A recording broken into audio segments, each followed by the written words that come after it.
அன்பான இறை மக்களை, உங்கள் அனைவரையும் நம் ஆண்டவராகிய இயேசு கிறிஸ்துவின் நாமத்தினால் வாழ்த்துகிறேன். இன்றைய இறை வார்த்தையில் ஆண்டவர் கூறுகிறார், நாம் எதை கேட்டாலும் அவர் நமக்கு செய்வார் என்பது நமக்கு தெரியும். ஆண்டவர் நம்முடைய மன்றாட்டுக்கு செவிசாய்க்கிறார். ஆனால் அவர் நமக்கு செய்வார் என்ற நம்பிக்கை நம்மிடம் உள்ளதா? நம்முடைய மனதில் அந்த உறுதி வேண்டும். ஆண்டவர் செய்வார், அவர் பார்த்து கொள்வார் என்ற நம்பிக்கை நம்மிடம் இருக்க வேண்டும். மேலும் கடவுளிடமிருந்து பிறந்தவர்கள் யாரும் பாவம் செய்வதில்லை. நல்ல மரம் நல்ல கனியை தான் கொடுக்கும். நீங்கள் கடவுளிடமிருந்து பிறந்தவர்களா என்று சிந்தித்து பாருங்கள். மேலும் ஆண்டவர் நமக்கு ஆற்றலை கொடுத்துள்ளார். உண்மை கடவுள் யார் என்பதை அறிந்து கொள்ளக்கூடிய ஆற்றலை கொடுத்துள்ளார்.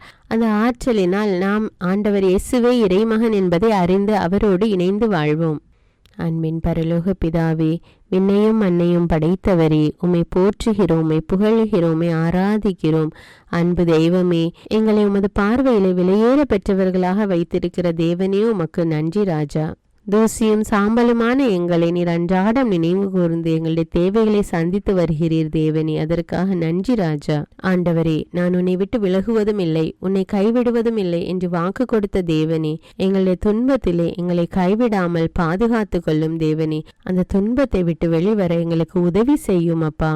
ஆண்டவரே, என் மீது மனதுருகும் இயேசுவே, என் ஆண்டவரே, துன்ப வேளையிலே என்னை நோக்கி கூப்பிடுங்கள், உங்களை காத்திடுவேன் என்ற அது வார்த்தைக்காக நன்றி கூறுகிறேன் அப்பா. ஆண்டவரே, இதோ இந்த துன்ப நேரத்திலே உம்மை நோக்கி கூப்பிடுகிறோம் அப்பா. எங்களுடைய துன்பத்திலே எங்களுக்கு உதவி செய்யும் அப்பா.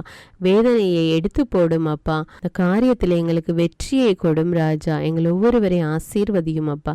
எங்களுடைய குடும்ப உறுப்பினர்களை ஒப்பு கொடுக்கிறேன் தேவனை. ஒவ்வொருவரையும் ஆசீர்வதியும் வழி நடத்தும் அப்பா. இயேசுவின் நாமத்தில் ஜெபிக்கிறேன், ஆமீன். முதல் வாசகம் திருத்தூதர் யோவான் எழுதிய முதல் திருமுகத்திலிருந்து வாசகம். அதிகாரம் 5, இறை வார்த்தைகள் 14 முதல் 21.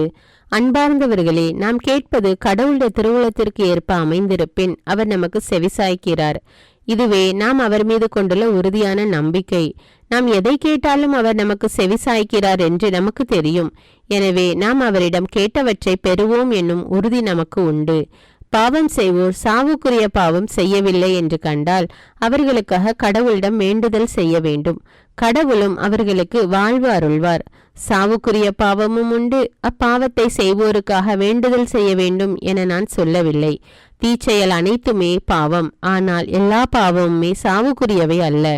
கடவுளிடமிருந்து பிறந்தோர் பாவம் செய்வதில்லை என்பது நமக்கு தெரியும். ஏனெனில் கடவுளிடமிருந்து பிறந்தவர்களை அவர் பாதுகாக்கிறார்.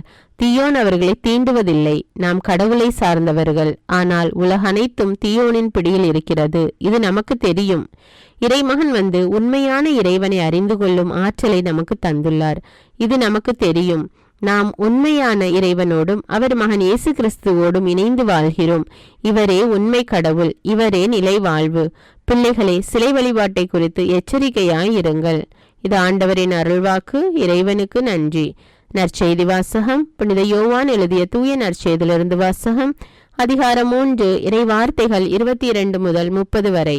அக்காலத்தில் இயேசுவும் அவர்தம் சீடரும் யூதிய பகுதிக்கு சென்றனர். அங்கே அவர் அவர்களோடு தங்கி திருமுழுக்கு கொடுத்து வந்தார்.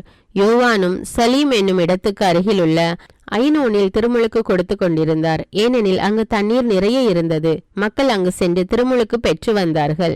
யோவான் சிறையில் அடைக்கப்படும் முன் இவ்வாறு நிகழ்ந்தது.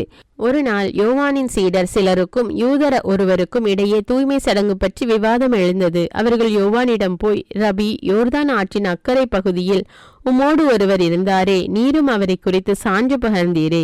இப்போது அவரும் திருமுழுக்கு கொடுக்கிறார். எல்லாரும் அவரிடம் செல்கின்றனர் என்றார்கள். யோவான் அவர்களை பார்த்து, விண்ணிலிருந்து அருளப்படாவிட்டால் எவரும் எதையும் பெற்றுக்கொள்ள முடியாது. நான் மெசியா அல்ல, மாறாக அவருக்கு முன்னோடியாக அனுப்பப்பட்டவன் என்று நான் கூறியதற்கு நீங்களே சாட்சிகள். மணமகள் மணமகனுக்கே உரியவர். மணமகனின் தோழரோ அருகில் நின்று அவர் சொல்வதை கேட்கிறார். அதில் அவர் பெருமகிழ்ச்சி அடைகிறார். என் மகிழ்ச்சியும் இது போன்றது. இம்மகிழ்ச்சி என்னுள் நிறைந்துள்ளது. அவரது செல்வாக்கு பெருக வேண்டும், எனது செல்வாக்கு குறைய வேண்டும் என்றார். இது கிறிஸ்துவின் நற்செய்தி. கிறிஸ்துவே உமக்கு புகழ்.